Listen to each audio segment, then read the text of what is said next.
Samuel 14. Usa ka adlaw niana si Jonathan nga anak ni Saul miingon ngadto sa batan-on nga tigdala sa iyang hinagiban. Dali, sulungon nato ang kampo sa mga Filistihanon nga anaa pa sa pikas.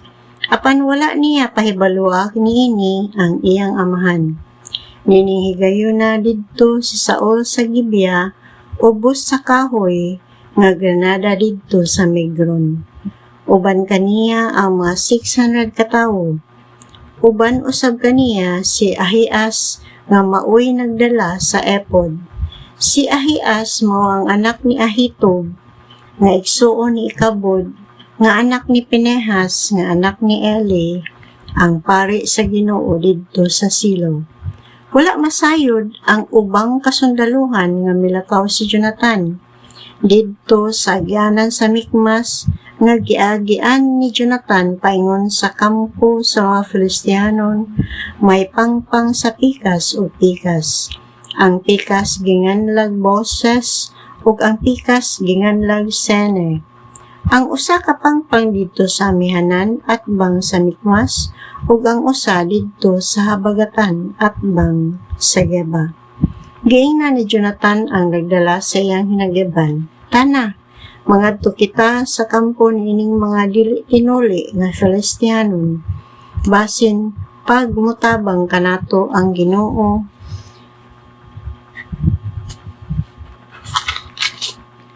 kay walay makapugong kaniya pagluwas pinagi sa daghan o sa diutay. Mingon ang tigdala sa hinagiban. Buhata ang imong giuna-una kay ako musunod lamang kanimo. Ang imong una-una mauusab ang akoa. Unya miingon si Jonathan, mangadto og magpakita kita sa mga Filistihanon. Kung maingon sila kanato, hulata kami diha. Ato silang hulaton. Apan kung maingon sila, tungas kamo ngari. Mangadto kita kanila kay mao kana ang ilahanan nga gitugyan sila kanato sa Ginoo. Busa mipakita silang duha sa mga Filistihanon ug miingon ang mga Filistihanon. Ana ay mga Israelita nga nanggula sa mga lungag nga ilang gitaguan. Unya gitawag sa mga Filistihanon nga nagbantay sa agyanan sa Mikmas si Jonathan ug ang tigdala sa iyang kahinagiban. Tungas kamo ngari, kanamo kay may ipakita kami kaninyo. Giingnan ni Jonathan ang tigdala sa iyang hinagiban. Dali, sunod ka nako kay gitugyan na sila sa Ginoo ngadto sa Israel. Unya, mikatkat si Jonathan ginamit ang iyang mga kamot ug tiil ug misunod kaniya ang tigdala sa iyang hinagiban. Giatake ni Jonathan ang mga Filistihanon ug nangahagsa sila ug gitiwasan sila sa tigdala sa hinagiban ni Jonathan. Mga 20 katawo ang ilang napatay niining unang nilang sangka ug daw nang naghabas lamang sila mga tanong diha sa usa ka tudling sa uma. Nagkaguliyang ang mga Filistihanon didto sa kampo ug sa gawas lakip ang tanang kasundaluhan. Nangurog ang mga gwardiyan ingon man kadtong nanulong. Unya milinog og kusog ug hilabihan ang kaguliyang.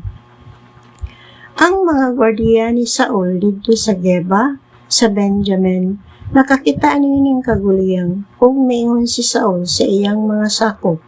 Susiha kung kinsay wala dinhi o nahibaluan nila nga wala didto si Jonathan o ang tigdala sa iyang hinagiban. O giingnan ni Saul si Ahias, dadangan hi ang sulanan sa kasabutan sa Dios. Niadtong adlaw ang sulanan sa kasabutan gidaladala sa katawhan sa Israel.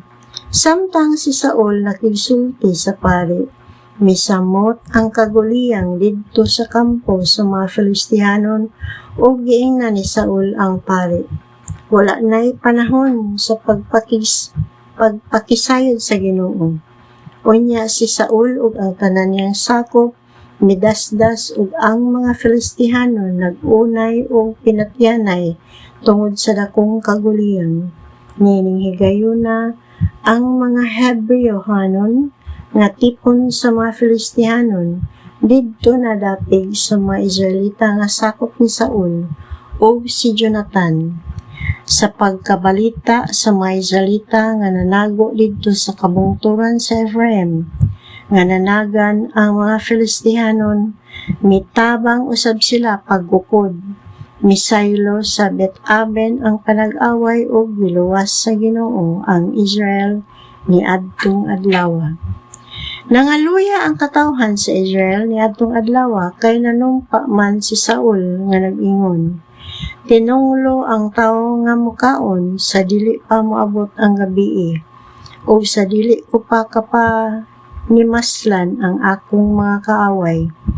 Busa, walay tao didto nga mikaon. Unya, ang tanang katawhan niadto sa lasang o nakakita silang dugos didto sa yuta.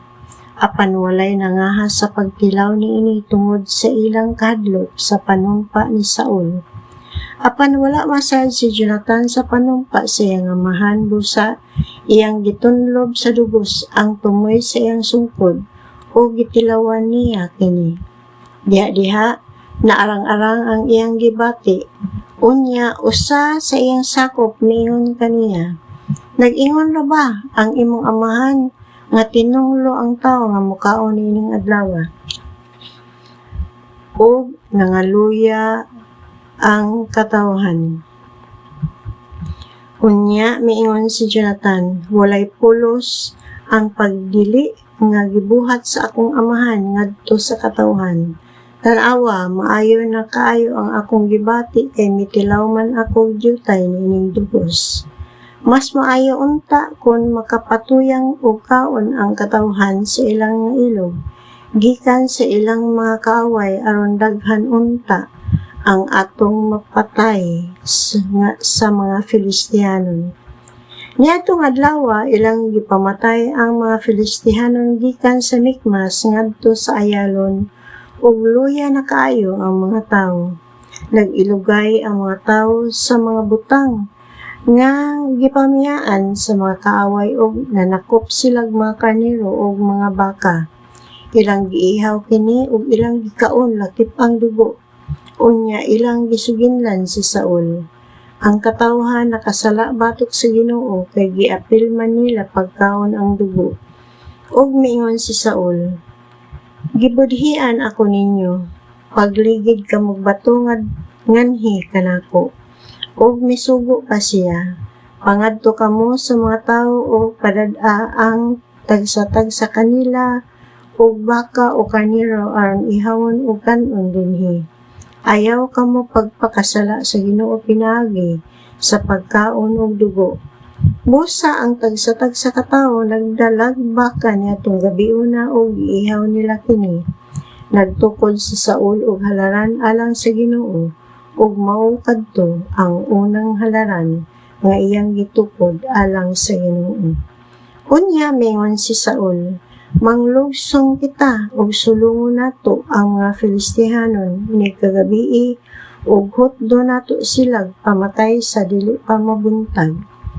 Ug miingon sila, buhata ang imong gihuna-huna nga maayo. Apan ang pari miingon, magpakisayod una kita sa Dios bahay nining butanga. Busa si Saul nagpakasayod sa Dios. Sulungon ko ba ang mga Filistihanon? Itugyan ba nimo sila sa mga Israelita? Apan ang Dios wala motubag ni adtong adlaw. Og miingon si Saul, ngari kamo kanako, kamong tanan nga pangulo sa Israel, aron makita ninyo kung kinsay nakasala niining adlaw. Kay ipanampa ko sa Ginoo nga manluluwas sa Israel, nga patyon ko gayud ang nakasala, bisag ako pa siyang anak nga si Jonathan. Apan walay mitubag kaniya, busa giingnan niya ang tibok Israel. Diha kamo sa pikas o kami ni Jonathan si Jonathan nga akong anak ari sa pikas. O giingnan si Saul sa mga tao, buhata ang giisip mong maayo. Busa si Saul miingon, O Ginoo Diyos sa Israel, nganong wala mo man ako tubaga karong adlaw? Kung ako ang nakasala o si Jonathan, ipakita ang Urim.